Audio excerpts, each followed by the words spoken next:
सुबह से जाल डाले बैठा हूं, अब तक एक भी मछली हाथ नहीं लगी। लगता है आज खाली हाथ ही लौटना पड़ेगा।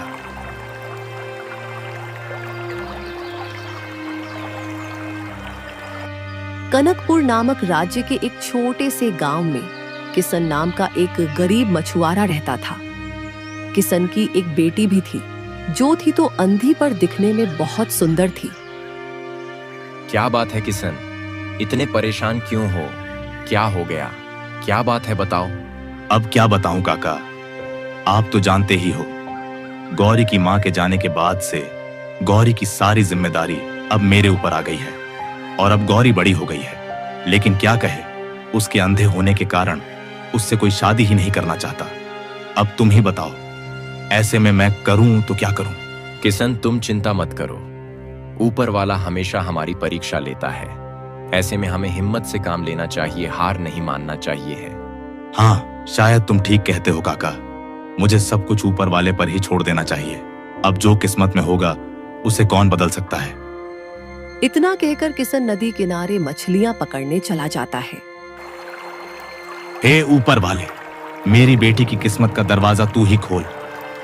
यह कहकर किशन मछली पकड़ने लगता है।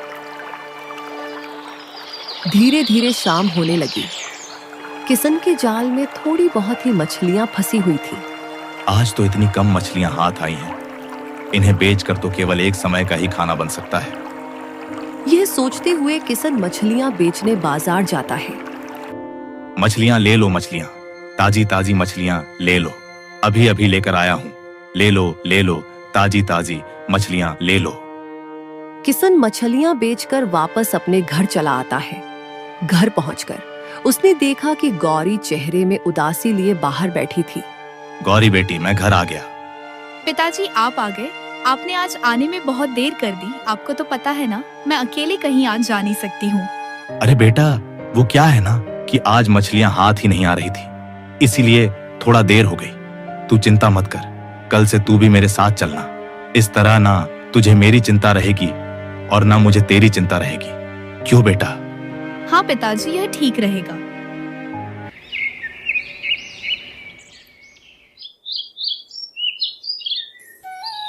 गौरी बेटा, जल्दी कर वरना दिन चढ़ जाएगा और फिर हमें देर हो जाएगी। ठीक है पिताजी, चलिए। किशन गौरी को लेकर मछलियां पकड़ने निकल पड़ता है।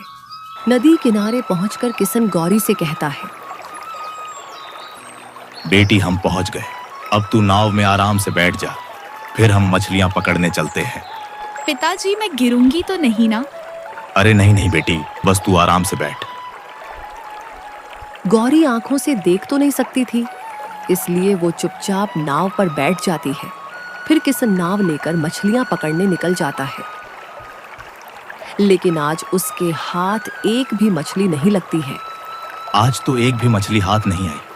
पिछले कई दिनों से मेरे साथ यही हो रहा है, मछलियां आती ही नहीं है। अगर ऐसा ही चलता रहा तो मैं और मेरी बेटी तो दोनों भूखे मर जाएंगे। किशन यह सोच ही रहा था कि तभी वहां किशोर नाम का एक दूसरा मछुआरा अपनी नाव लेकर किशन के पास आता है। अरे किशन भाई, आज किसे साथ लेकर आए हो? ये कन्या कौन है? यह मेरी बेटी है गौरी। अच्छा, ये तुम्हारी बेटी है जो अंधी है ना? हाँ, वैसे खूबसूरती में तो ऊपर वाले ने कोई कमी नहीं की है, बस लगता है आंखें देना भूल गया। किशोर भाई, यह तुम कैसी बातें कर रहे हो?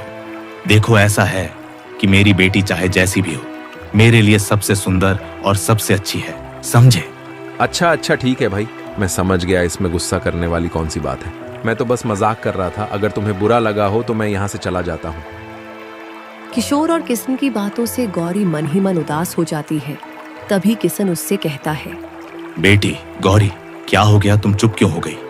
देखो बेटा, इन जैसों की बातों पर ध्यान बिल्कुल मत दो। अरे इनका तो काम ही होता है दूसरों की बातें सुनना, दूसरों की बातों पर हंसना, मजाक बनाना।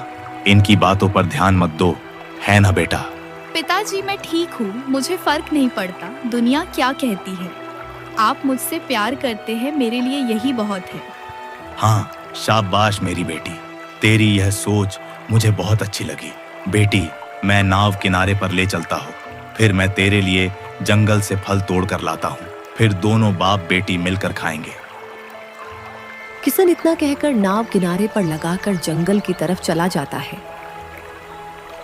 काफी देर हो जाती है पर किसन अभी तक वापस नहीं लौटा। पिताजी, पिताजी, लगता है पिताजी अब तक नहीं आए। पर पिताजी को इतनी देर क्यों लग रही है? गौरी यह सब सोच ही रही थी कि तभी वहां से एक राजकुमार गुजरते हैं। गौरी को अकेला देखकर वह रुक जाते हैं और पूछते हैं, सुनो सुंदरी, तुम कौन हो और यहाँ जंगल में अकेले क्यों बैठी हो? आप कौन है? मैं राजकुमार वीर हूँ, इस राज्य के राजा आदित्य वर्मा का बेटा।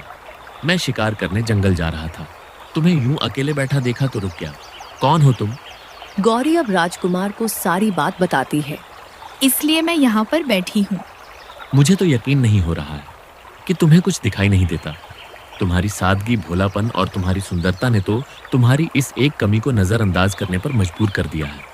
अभी राजकुमार और गौरी आपस में बातें कर ही रहे थे कि उसी समय एक शेर वहां आ जाता है और राजकुमार पर हमला कर देता है। राजकुमार, राजकुमार, क्या हुआ? आप ठीक तो है ना?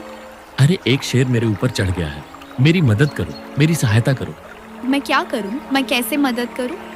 इतने में वहां किसन आ जाता है और यह सब देखकर हैरान हो जाता है। किसन राजकुमार का धनुष और तीर उठाकर तीर को शेर के सर पर मार देता है और शेर मर जाता है। आपने मेरी जान बचाई, आपका बहुत बहुत धन्यवाद। इसमें धन्यवाद कैसा? एक दूसरे को मुसीबत से बचाना यही तो हम सबका कर्तव्य है। जी, आपने बिल्कुल सही कहा। वैसे आप हैं कौन? किसन राजकुमार को सारी बात बताता है। अच्छा, तो आप गौरी के पिता हैं। आपसे मिलकर बहुत खुशी हुई। आपको कभी भी कोई भी परेशानी हो तो हमें जरूर याद कीजिएगा। आपकी मदद करने में हमें खुशी होगी। ठीक है, चलिए अब हमें आज्ञा दीजिए, हम जाते हैं। इतना कहकर राजकुमार वहां से चले जाते हैं। फिर कुछ दिन गुजर जाते हैं और राजकुमार को अपनी भावनाओं का एहसास होता है। ये मुझे क्या हो रहा है? मैं गौरी को भूल क्यों नहीं पा रहा हूँ? उसकी खूबसूरती, भोलापन, ये सब देखकर तो जैसे मैं उस पर मोहित हो गया हूँ। राजकुमार, यह राजकुमार आखिरकार किस सोच में गुम है? लगता है कोई खास बात है। लगता है अब इस बारे में महाराज से ही बात करनी होगी। नहीं नहीं, कोई खास बात नहीं है। मैं तो बस ऐसे ही कुछ सोच रहा था। आप पिताजी को मत बुलाइए। क्या हुआ मंत्री जी? क्या आप लोग किसी गंभीर विषय पर बात कर रहे हैं? महाराज, राजकुमार अब बड़े हो गए हैं। अब आपको इनकी शादी करा देनी चाहिए। अच्छा, तो क्या हमारे बेटे को कोई लड़की पसंद है? क्यों बेटा? राजकुमार महाराज को सारी बात बताते हैं। तो इस तरह से मेरी मुलाकात हुई गौरी से और उसके पिता ने मेरी जान बचाई। फिर तो हमें गौरी के पिता का शुक्रिया अदा करना चाहिए और साथ ही उनसे मिलकर गौरी और तुम्हारे विवाह की बात भी कर लूंगा। क्या सच में पिताजी? आप वाकई में बहुत अच्छे हैं। मैं गौरी और उसके पिता को ढूंढने जा रहा हूँ और हाँ, मैं दोनों को साथ में लेकर लौटूंगा। ठीक है पिताजी, मैं जाता हूँ। इधर किसन फिर से गौरी की आंखों के लिए परेशान होता है। चल बेटी, मैं आज तुझे चमत्कारी बाबा के पास लेकर चलता हूँ। वह तेरी आंखों को जरूर ठीक कर देंगे। पिताजी, आप पहले भी मुझे कितने बाबाओं के पास ले जा चुके हैं, पर मेरी आंखें कोई भी ठीक नहीं कर पाया। बेटी, क्या पता, हो सकता है कि यह बाबा तेरी आंख ठीक कर दे। देख, हमें कोशिश किए बिना हार नहीं माननी चाहिए। चलना, चलकर देखते हैं क्या होगा। ठीक है पिताजी, हम यह कोशिश करके देख लेते हैं। चलिए चलते हैं। किसन और गौरी अब चमत्कारी बाबा के पास जाने के लिए निकल पड़ते हैं। चलते चलते वह घने जंगलों के बीच पहुंच जाते हैं। पिताजी, मैं चलते चलते बहुत थक गई हूँ। कोई बात नहीं बेटी, हम थोड़ी देर यहीं बैठकर आराम कर लेते हैं, फिर चलेंगे, ठीक है ना? गौरी और किसन एक पेड़ के नीचे बैठकर आराम ही कर रहे थे कि तभी वहां पर एक राक्षस आ जाता है। अरे वाह इंसान, वो भी दो। इनकी बलि देकर मैं अपने दानव देवता को खुश कर दूंगा। राक्षस अपने जादू से उन दोनों के चारों ओर आग का घेरा बना देता है। यह महक कैसी है? पिताजी उठिए, देखिए जलने की महक आ रही है। बेटी, हमारे चारों तरफ तो आग लगी है, पर आग यहाँ लगी कैसे? यह आग मैंने लगाई है। तुम दोनों की बलि देकर मैं अपने दानव देवता को खुश करूंगा। राक्षस यह कहकर वहां से चला जाता है। बेटी, तू डर मत, मैं कुछ करता हूँ। किसन को कुछ समझ नहीं आता। जैसे तैसे वो छलांग लगाकर आग के घेरे से बाहर निकल आता है। पिताजी, पिताजी मुझे बचाइए। बेटी तू चिंता मत कर, मैं अब भी कहीं से पानी लेकर आता हूँ। किस्न को एक कुआं नजर आता है। वो जल्दी से उस कुएं से पानी निकालता है और आग पर डालने लगता है। धीरे धीरे करके आग बुझ जाती है। बेटी तू ठीक तो है ना? तुझे कुछ हुआ तो नहीं ना?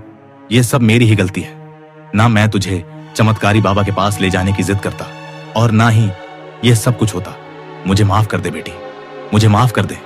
पिताजी आप माफी मत मांगिए। ऊपर वाले ने जो लिखा है वो होकर ही रहेगा। मैंने सब कुछ ईश्वर पर छोड़ रखा है। आप भी सब कुछ उन्हीं पर छोड़ दीजिए। मुझे पूरा भरोसा है कि वो एक दिन सब कुछ ठीक कर देंगी। चलिए अब घर वापस चलते हैं। गौरी और किशन अब वापस घर जाने लगते हैं। तभी कुएं से एक आवाज आती है। रुक जाओ, मुझे बचा लो, मुझे ऐसे छोड़कर मत जाओ, मेरी मदद करो। अरे ये आवाज कहाँ से आ रही है? लगता है कि आवाज इस कुएं से आ रही है। किशन कुएं के पास जाकर देखता है तो उसे कुछ नजर नहीं आता है। अरे कौन है यहाँ जो हमें आवाज दे रहा है? रस्सी ऊपर खींचो, रस्सी ऊपर खींचो। किशन तुरंत रस्सी ऊपर खींचता है। अरे इस बाल्टी में तो एक सुनहरा रंग का सेब है, पर यह कुएं में आया कहाँ से? तभी उस सेब से आवाज आती है। मैं एक परी हूँ। मैं जब इस जंगल में घूम रही थी तभी एक राक्षस ने मुझे पकड़ लिया और अपने मायावी जादू से मुझे इस सुनहरे सेब में कैद कर दिया ताकि बाद में वो मेरी बलि दे सके। तो अब तुम इस सेब से कैसे बाहर आओगी? अगर कोई एक इंसान बिना छुए बिना देखे सेब को खा ले तो राक्षस का जादू टूट जाएगा और मैं आजाद हो जाऊंगी। किशन कुछ क्षण सोचता रहा, फिर बोला, बिना छुए बिना देखे कोई भला कैसे खा सकता है? ये तो असंभव है। तभी गौरी किशन से बोली, पिताजी मैं समझ गई हूँ इसका जादू कैसे तोड़ना है। आप इस सेब को उठाकर मुझे खिलाइए। लेकिन बेटी शर्त के अनुसार तो। पिताजी सब ठीक होगा, बस जैसा मैंने कहा है आप वैसा कीजिए। फिर किशन उस सेब को उठाता है और गौरी को खिला देता है। जैसे ही गौरी सेब खाती है, परी आजाद हो जाती है। तुम्हारा बहुत बहुत धन्यवाद भले इंसान, तुमने मुझे मायावी जादू से आजाद कर दिया। लेकिन बेटी यह कैसे हो गया? इसका जादू कैसे टूट गया? पिताजी आपने सेब मुझे अपने हाथ से खिलाया और मैंने बिना छुए सेब को खाया। क्योंकि मैं देख नहीं सकती हूँ इसलिए मैंने बिना सेब को देखे खाया है। इस तरह से मैंने बिना छुए बिना देखे सेब को खाया और जादू टूट गया। तुम्हारा धन्यवाद कन्या, तुमने मुझे इस जादू से आजाद किया है, इसलिए तुम मुझसे कोई एक इच्छा मांग सकती हो। परी जी मेरी तो बस एक ही इच्छा है। मैं अपनी आंखों से दुनिया देखना चाहती हूँ। क्या आप मेरी आंखों को ठीक कर सकती हैं? ठीक है, मैं तुम्हारी इच्छा जरूर पूरी करूंगी।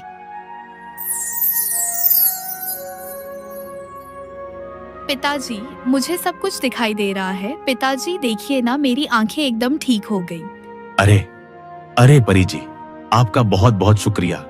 आपने मेरे जीवन भर की चिंता को एक पल में छू मंत्र कर दिया। मैं कैसे आपका धन्यवाद करूं? बहुत बहुत धन्यवाद परी, आप सच में बहुत अच्छी हैं। देखा पिताजी, मैं कहती थी ना कि आप सब कुछ ऊपर वाले पर छोड़ दीजिए, वह सब ठीक कर देगा। और आज देखिए ऊपर वाले ने परी के रूप में मेरी आंखें ठीक कर दी। गौरी बेटी, तू बिल्कुल ठीक कह रही है। अगर ईश्वर पर सच्चा विश्वास किया जाए तो वह खाली नहीं जाता है। हाँ, विश्वास एक बहुत बड़ी ताकत है। ऊपर वाले ने हम सबको धरती पर एक दूसरे पर विश्वास करके एक दूसरे की मदद करने और अच्छे कर्म करने के लिए ही भेजा है। परी यह कहकर अब आसमान में उड़ती हुई गायब हो जाती है। दूसरी ओर राजकुमार गौरी को ढूंढते हुए उसी जंगल में पहुंच जाते हैं। इतनी देर से मैं गौरी की तलाश कर रहा हूँ, पर अब तक तो उसका कोई पता ही नहीं चला। आखिरकार वह रहती कहाँ होगी?